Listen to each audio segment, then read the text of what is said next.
Hi, everyone, and welcome back to Women Leaders, the podcast that explains global events through discussions with women experts. And welcome to ELN, the European Leadership Network, the home of this podcast. I'm Ilana Bet-El. I'm a Senior Associate Fellow at ELN, and I'm your host for this conversation with women who are leading and shaping the world in many ways and fields. And after last episode's somewhat testy but fascinating exchange, in which two women were talking past each other, we have with us one woman who has undoubtedly done much to lead and shape the world in many ways, Professor Janice Stein, our head of International Affairs, I think, at the Munk School of History, and the founder of the School of International Affairs at the Munk School of History, and so many other things, because she's going to tell us how. Janice, very nice to see you. Lovely to be with you. And in case your listeners are bewildered, it's the Munk School of Global Affairs and Public Policy if they're looking for. All links will be put on the website. So, of course, in the notes to this podcast. So many apologies to you, first of all, as the founder. But let us start as we always start. Can you tell us a bit about your career and about how you came to be the Janice Stein that we all know? I often actually start with a story of when I was 5 years old and saw a big black headline in a newspaper about two countries going to war, and asked my mother, why would they do that? Isn't there a better way? You tell us not to hit each other all the time. And she said, I really can't answer that question. And so it became a puzzle for me, and I became interested in high school, in university, and it's still a question that interests me. You went to university where? I went to university in Canada at McGill, but then went to Yale, and actually was in the first class of women that were admitted to graduate school. It was an all-male school until then. They only admitted women to the graduate program. And there was a special dormitory for us on the edge of the campus, next to the local gas station. And then from there, what happened in your career? Started the usual academic career of teaching and research. At Yale? No, came back to Canada after I got my degrees. I've always stayed in Canada. My formal appointments have always been in Canada. I actually, people have said, come here, come there, come in. I'm actually very glad I stayed where I did because it offers a kind of unique perspective. You're right next door to where it's all happening, but you're not part of it. And it provides just a little bit of distance, I think, which makes it very interesting. And I continue to work in one way or another on war, on stopping it, on preventing it, the whole basket of issues that we all know so well.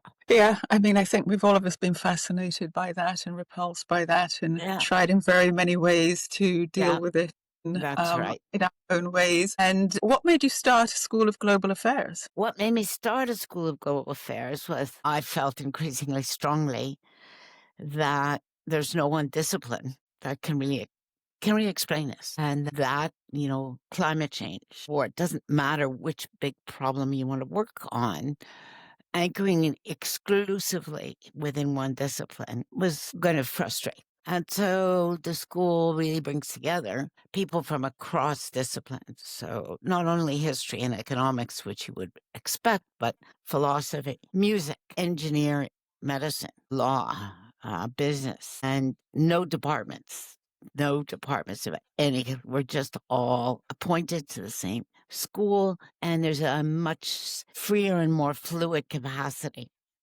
to self-select into teams with other people that are working on the things you are. And so it's a wonderfully enriching and engaging experience. People want to come. It's also very brilliant. Yeah. It's a very brilliant idea. And we know that people want to come not just to study, but also to teach, especially lately. Yes. And which may sort of bring us into our first substantive kind of issue. As you say, you live next door to where everything is happening. And currently a lot of things are happening in the US, and they're not happening very happily with Canada. This week especially, we know that President Trump, I was trying not to say rude things, has imposed even more tariffs on Canada because the province of Ontario ran an ad quoting Ronald Reagan, the former president, Republican president, saying he hates tariffs. Did you see that coming? Did you see anything coming? Oh, look, you would have to be blind not to see what's happening in the United States since 2016 at the very latest. And so That is when certainly President Trump got Trump elected was for the first first time. elected. Yeah. Yes, that's right. But the President Trump who was elected in 2016 is not the same President Trump who was elected in 2024. Used the time when he was out of office to assemble a team, which is intentional, deliberate, politically savvy, and did an incredible amount of work. So, that's a fairly neutral description of a really concerted effort to disrupt entirely the world trading system, among other things that they want to disrupt. And I describe Donald Trump as a revolutionary president. Other people use other words. I describe him as revolutionary because he is disrupting the institutions of the state at home, justice, intelligence, universities, and he's disrupting fundamental global institutions and global patterns at the same time. And I don't believe that whenever this period is over, whether it's over in 2.5 years or 3 years or 8 years or 12 years, it really doesn't matter. I don't believe that we can go back. We are going forward to something very different, but we can't go back. I completely and utterly agree with you. I think that it is a revolutionary period. The question is, how would you define this revolution? What is the revolution he's trying to attain in this? Well, I think it's important to look at it really both, at home and abroad. If we start internationally, he believes that the world trading system is unfair. And I think most serious analysts argue that there were distortions in the world trade system that were not addressed for years and years and years and years. Such as? Well, such as the fact that China was able to export and at the same to export increasingly products that went up the value chain, but were able to do so while continuing to subsidize these industries at home. And I think that is an accurate statement. And it's created distortions in global markets, which Europeans, not only the North Americans, but the Europeans and other Asian economies are struggling with in a very serious way. So that's one example.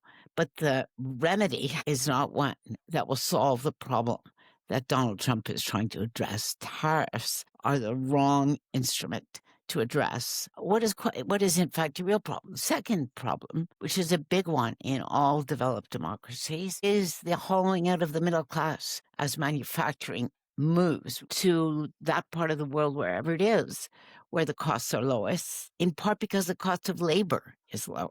And so much of the anger we're seeing in France, in Germany, in Britain, in the United States, and even in Japan, I think it's a mistake to think of this only as a crisis in the United States. It's a crisis of developed democracies. Much of that anger is based because people either have lost their jobs, they're worried about their children not having jobs, and they fear that their children's future will be less good than their own. And do you put that only down to the trading system? I think this is a fundamentally more complex issue than simply inverted trade.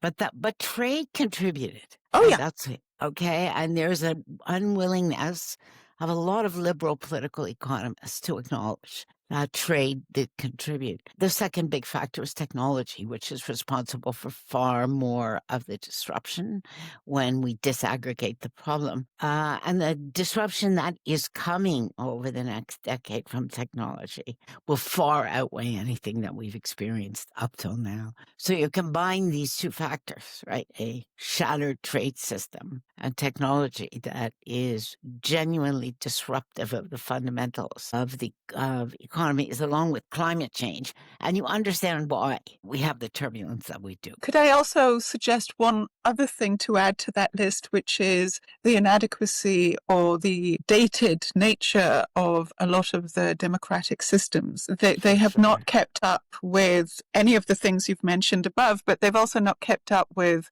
they were created in the mid-19th century, the early 20th century. They were meant to be a second job, or, for people who were experienced, who wanted to change the world, contribute to the world, make the world a better place, whereas now it's become a profession. Yes. And people who have no idea what the real world is like have no capacities. I think that's right, that there's the professionalization of politics, but also the institutional designs. We have an electoral college in the United States. It was put in place actually to check the impulses of the public. That's why the founders put that in place. But it distorts enormously. On the other hand, we democratize the political system. And so, for example, many countries have primaries. We do in Canada, direct. And that's, I think, actually a very unhelpful change. If we could roll that one back, that would be one of the first that I would roll back. It's not it's not a good system for choosing leaders, in part because leaders, and you see it in England, it's not only an American problem. We focus on America because it's so powerful in the world. But what happens when you have primary systems is leaders play to their base, to the most extreme element. Whereas really, in democracies, political parties, their fundamental function was to bridge differences, not to exacerbate them. And primaries, very unhelpful. Democratization was very unhelpful in preserving democracy. That's a wonderful phrase. There's a book in there, I'm sure. Probably. Sad though it is. But come back to your idea of revolution. So we can say it's going to be a revolution, or we're living through a revolution. I once wrote a book that started saying we're living through a revolution, but it was called The Age of Insecurity, and that's something else. The point is that what is the revolution, though? Yeah, the revolution is fundamentally to reshape the state, which is what is happening, to make it less intrusive than it is in many areas of life. So, take the attitude toward vaccines. That is fundamentally an argument that the state should not force people to subject their bodies to a state-mandated measure. That's what the argument is about. It's about the ability to, and it's actually very interesting just to sup over this for a moment. It's about the ability to control your own body. Now, women have heard that phrase. Exactly. But it's the same argument by those who are vaccine skeptics, that they have the right to control their own body. And there's actually a really good bridge for conversation when you phrase it. Fascinating. I'd never thought of it in those terms. Thank you for bringing that up, because it is, as you say, essentially that one. But taken on a broader basis, though, are we saying that the revolution is basically a libertarian one? It's a large part of it is libertarian. There's no question that's what it is, fueled by a deep distrust of the state and of experts. And again, there's some grounds for that. That is a COVID byproduct, and there's some grounds for that. It's not entirely irrational. Although... Sorry, do you see the same in Canada, for example? Yes. I'll give you one example. When it first became obvious that COVID was going to be a global epidemic, and our emergency rooms were overflowing, and that happened in the United Kingdom as well as the United States. Our chief officer of medical health said to people, don't wear masks. It will not help. Now, the reason for saying that was we didn't have enough, and she wanted to safeguard the masks for the ER staff. But that was a mistake. It was a lie. Yes. And when you don't tell the truth to the public, it breeds this distrust. She could have said, go home. We don't have enough masks. Go home, cut up a pillowcase, do your best, and we're going to post instructions on how you can make masks at home. We need all the masks that we have. I think people would have understood. I'm sure there would have been some black market, but people would have fundamentally understood. So when that happens, and it did happen not only in Canada, but in versions of this. Now, it happened partly because people didn't know, right? It was a novel virus. Yeah, that's what it was called. Absolutely. But what you need is for experts to be able to say to the public, We don't know. Yeah. Nobody says that. We don't know. We're working as hard as we can, as fast as we can to find out, and we will tell you as we find out. And if we contradict ourselves, you should be grateful because that means we're learning. I think that a lot of people would agree with you to the nth degree, because just trying to say something to people about stuff you don't know, or you're perceived to be the person who knows it, but say so many things that people get upset and overwhelmed, doesn't work Well, that way. that's two different things. I do not believe that we avoid saying upsetting things. Many things Oh, are, no, no, no, or no. overwhelming. I No, wouldn't. my point was that if you lie to people, that upsets them. Yes. So to me, the issue is, are you as faithful to the evidence as you Yes. can be? That to me is when experts are communicating to the public, and the public are citizens, do you stay as close to the evidence, even if the evidence is complicated? That It's to me is difficult. yeah, it's difficult, but that's, I think, a fundamental obligation of public servant. I wouldn't disagree with you about that. But let's move from the theory to something slightly more practical. Let us go back to the US and Canada. And for all that you're saying, did you expect the first state? Did you expect the No. animal Canada? He did raise it in his first presidency, but he did it in private with the prime minister. And I think if people had known that, they would have expected something. When he did it in public, I did not expect it. Originally people thought it was a joke. It's not, because he comes back to it over and over and over. Am I concerned about it? No, but it is an interesting obsession to have, and it has generated a very strong wave of Canadian nationalism across a lot of the traditional divides. And it probably is responsible for the election of the prime minister that we have, that I know people in Britain know well. Well, He was your governor of your bank. yes, he was the That's governor right. of the bank. But yeah, we're actually Brussels based, but people in the UK do watch us and Yes. listen to us. Yes. So I know that Yes. is the case. No, he's a fine man. I mean, he has been a good public servant. He is Yes. somebody who's gone between the public and private sector in a very useful way. Yes. And again, that's to relate back to your comment about politics as a profession.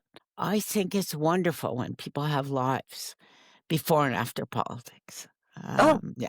I think it's imperative, because that way Yeah. you also know how people live. You can't be a Yes. politician without being aware of how people really live. That's right. You know how to build things if you built them outside, right? You understand. That's another thing. We want leaders to be builders, but you have to have built something before in Well, order to he has. know. You're Yes, in a better place than a lot of democracies, because he's built things. So I think that that's a good place to look at. it And is. do you think he is building? Do you think Canada is on a way to somewhere? Well, that's the big theme of his prime ministership. We have to build together.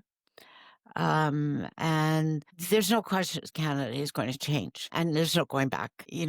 It took 40 years to integrate the two economies as closely as they are. It will probably take 10 to pull them apart, not completely and not totally, because that's not possible. So the Canadians have to now figure out what that new relationship will look like. But the leitmotif for the prime minister is build Canada. In different ways than it was before, but it's all about building. And I think it's an interesting question as the international system evolves. And we have two big global powers, only two, the United States and China. What happens to the United Kingdom, which is not part of the European Union? What happens to Canada? What happens to Australia? How does Europe redefine itself in this world? Because Europe is struggling very, very badly now. Very hard. Yeah, very hard time for Europe, contrary to what a lot of North Americans think. The Middle East is going to be different 10 years from now than it is now, because it's a priority for Donald Trump, but it's unlikely to be a priority for whoever his successor is. So that's what I mean by revolution. This is something that's happening in the United States, but it's going to change almost every part of the world. And is it realistic? Last question on Canada. Is it realistic for Canada to start rebasing itself, trading away from the US? Sure. Oh, sure. For example, we just finished a pipeline before all this happened, which exports LNG, liquefied natural gas, which is a cleaner version of fossil fuels on the way to renewable resources. Well, the pipeline goes to Asia. There's unlimited demand for Canadian gas, given what's happening in energy markets. That's true in Germany. Germany wants Canadian gas. We could double our exports. You know, the Prime Minister said we have to double our exports. We could do it in 5 years because we were selling our energy into the US market at a discount price. Well, there's an easy fix here. I hope we don't stop at the easy fixes. We have an enormous amount to do. We have domestic trade barriers that we have to get rid of. If we did that, that would more than compensate for all the tariffs. So there's a lot Canadians can do. We have to adopt advanced technologies. We have one of the strongest health research economies. Toronto is the second largest after Harvard in terms of the research. I mean, so there's an enormous amount that we could do. You know, currently we export about 70% to the United States. If we can get to 60%, that would be wonderful. But it will change the country. Why are there such strong trade barriers within Canada? Canada's a federation. Think about Europe, right? Why do the French protect their cheese? And as wonderful as French cheese is, I actually like English cheese better than French cheese, but they do still, even after all this time in the European Union, protect their cheese. And it's very similar in Canada, that each of the provinces have different economies, different interest groups. It is difficult. It is always hard to remove tariffs. It's so easy to put them on. And we call them sticky. That once you put them on, they stick because companies refashion themselves around that protection, dig in, and it's politically very costly to remove them. So that's fundamentally where we are. You know, we don't accredit some professions across the country. You pass a bar exam in one province. That doesn't allow you to practice in others without relicensing. There's a whole set of issues like that we have to address. And are they being addressed? Not fast enough, but they are. They're on the agenda in a serious way for the first time. Wow, that's very, very interesting. Moving outside Canada, though, you know, you noted that the EU is having a difficult time, and it is a difficult time, not least because of the situation in Ukraine. As opposed to it being an abstract issue for Europe, it's a very specific issue for Europe. Well, let's leave Ukraine aside for one moment. The European Union is having a difficult time. It's having a difficult time because there are right-wing populist movements everywhere. They're in France. We have a facsimile of a government in France. We don't have a government. Can't pass a budget. We have an AFD, which is a right-wing Nazi party. In Germany. In Germany, let's use the word, right? Look at some of the smaller states. Hungary. Only now is Orban's popularity, after a decade or more, only now is it beginning to wane. In Poland, a right-wing populist government was elected. It was replaced by a centrist government that has struggled to rebuild the institutions inside Poland that were destroyed by the populist government. So there's almost, Italy has a right-wing populist prime minister. It's the most stable government Italy has had in 40 years, but it's populist. So the only reason I say put Ukraine aside for a moment, it's not Ukraine that is fracturing Europe. Europe is being fractured by its own politics and by an aging population and by a failure to build a single company among the top 20 in the world, which is astonishing. It is astonishing, and we've discussed this several times in this podcast. I think that this brings us back to the very beginning of our conversation. What's happening in the US is not unique to the US. It's been happening for some time in India, in Turkey, in Israel, but of course in Canada, and but to a much, much bigger extent in Europe. And that is just to be fair to the Dutch. Yesterday, they gave Geert Wilders only second slot, and the centrists won the election. Yeah. We're recording this on Thursday, which was very unexpected. Yes. very unexpected, and Which is well, encouraging. Yes. very Yes. encouraging. Yes. But let me make one comment. Of course there is right-wing populism. The president, they won the election.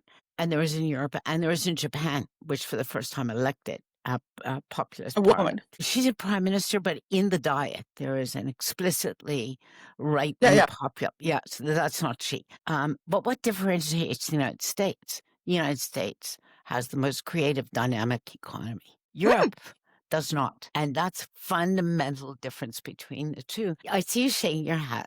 There are of the top 20 companies in the world, 11 are American, 8 are Chinese, and 1 is Saudi Arabian. And not a single European company in a population more or less of 400 million. How is that possible? 450. Yeah. I would say the reason I'm slightly shaking my head is I completely agree if you go down the measure of size of companies. On the other hand, if you look at it in terms of GDP, if you look at it in terms of the wealth of the individuals, I mean, the biggest gap between the rich and poor is in the US Yes. and followed by the UK, which is no in the EU. But that's a different measure. If you look at It's a different measure, but it's a measure that explains where the money goes also. No, because the no, it doesn't very explain. rich countries. Yeah, but it doesn't explain productivity growth. Okay. And productivity growth in Europe has stagnated. It has. It But has, that, it has doubled in the United States. It has doubled in the United States over the last 15 years. It's stagnated in Canada.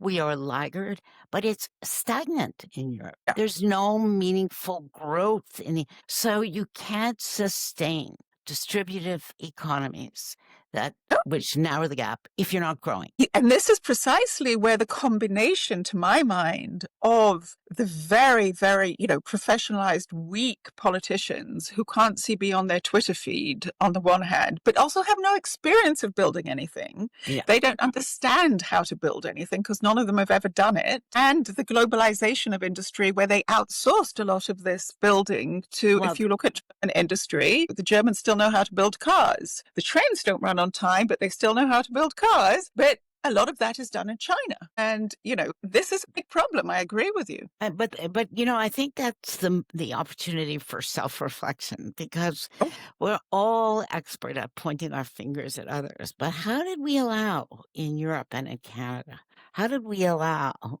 our economies to stagnate like this? There would be huge problems regardless of anything that was happening in the world or regardless of what Russia did in Ukraine if you get a decade of stagnation of the kind that Europe has experienced. And it's not the fact that the leaders have never built anything. Donald Trump has never really built anything either. And what he built went bankrupt, okay? So that's not the issue.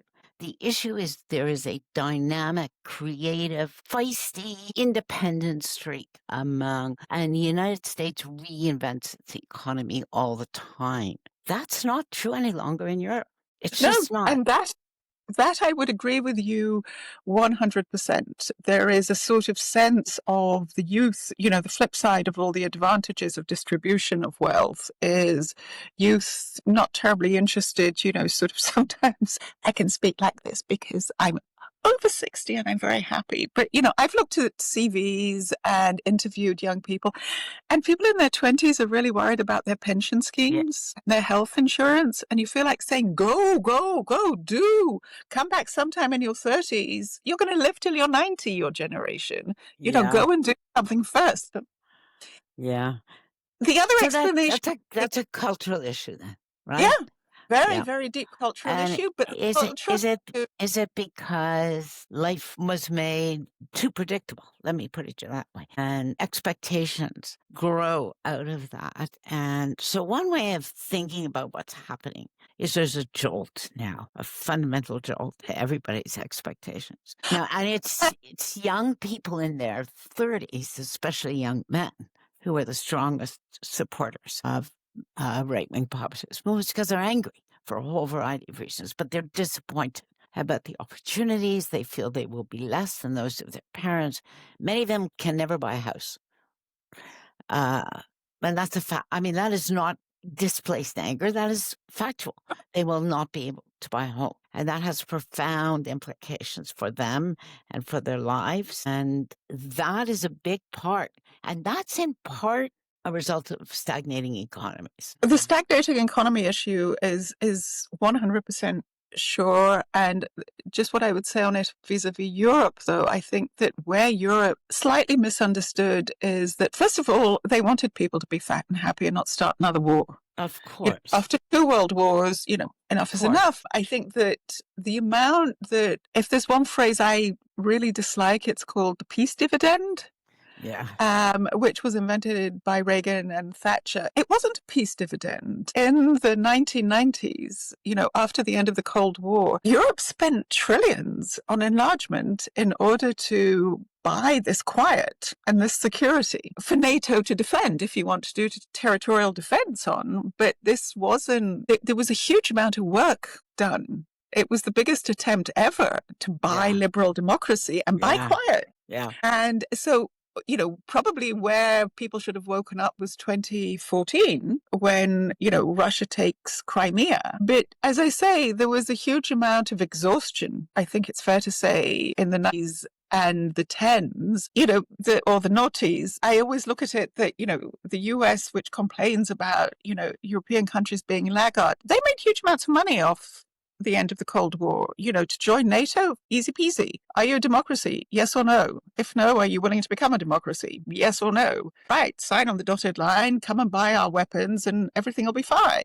The EU, it's like, at that time, it was a 25,000 page of acquis communautaire. Let's rebuild all your institutions. Let's rebuild your economy. Let's do all of these things in order for you to be fundamentally stable. And I think where, and that took a lot of work and a lot of money.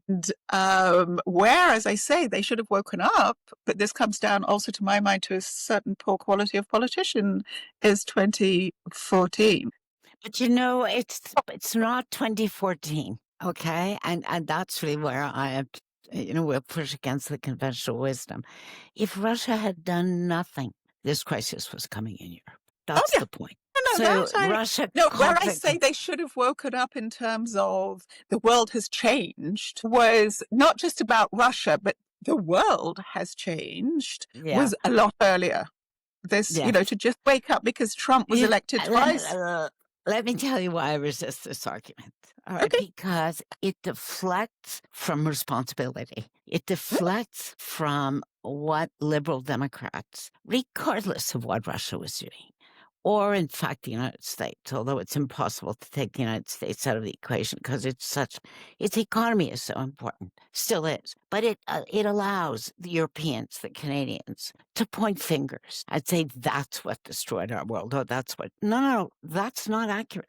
There were problems in our own society that were staring us in the face that we still to this day are not willing to look at. So much easier to talk about. And truth is, I'd intended to talk about Russia, but this is much more interesting. So let's leave Russia till the next time you come on, because I want to hear what you have to say about it. But no, let's go back to precisely the point you're making, because I think it's hugely important, which is I find very frustrating the inability of the liberal parties, the so-called progressives, to take any responsibility for where we are now. And how do you explain that? I completely agree with you. The most frustrating conversations I have publicly are with liberals who blame them, whoever them is, and have almost no capacity to self-reflect, to say, what did we do wrong? What should we have done differently? What can we learn from our own failures and our own mistakes? And the reason I make this point in this fairly relentless way is if we don't do that, we will not come out of this any better positioned than we are now. If Russia were to withdraw from Ukraine tomorrow, which is not going to happen, it's not going to happen. But were they to do so, Europe would be fragmented, politically paralyzed, devoid of leadership, with stagnant productivity. Wow. That's a very optimistic way of looking at it. But if Trump was to withdraw now, what would the US look like? Well, and that's why I come back to the fact that there is so much dynamism in that economy. One of the really worrying things in the U.S. economy right now is how the 7 biggest tech companies have now inserted themselves into the White House, and it's sometimes hard to separate where the interests of these big tech companies stop and the public interest begins. So what will the United States look like? Will it look like an oligarchy, where 7, 10 big companies effectively are so powerful that they influence policy? That's one possibility. But there is a streak in the United States, and I know the United States well. There's a streak in the United States. People don't conform. They're not compliant. They don't follow the rules. They're creative. They leave big companies to start smaller ones because they're frustrated at the big ones. They're builders and they're testy and they're creative. I think Europe lacks that, and I think Canada suffers from a terminal illness called niceness. Nonetheless, I will still push back on you a bit regarding the US. So much has been taken apart so quickly. Mm-hmm. I agree with you that there's no status quo ante, there's nowhere to go back to. But equally, isn't there so much ruin that it's not clear what it is that you can start doing? Yeah. I think that's a really important point because, again, if you look at how the U.S. economy has become what it is, it's always been a partnership. There's a myth about the libertarian frontier.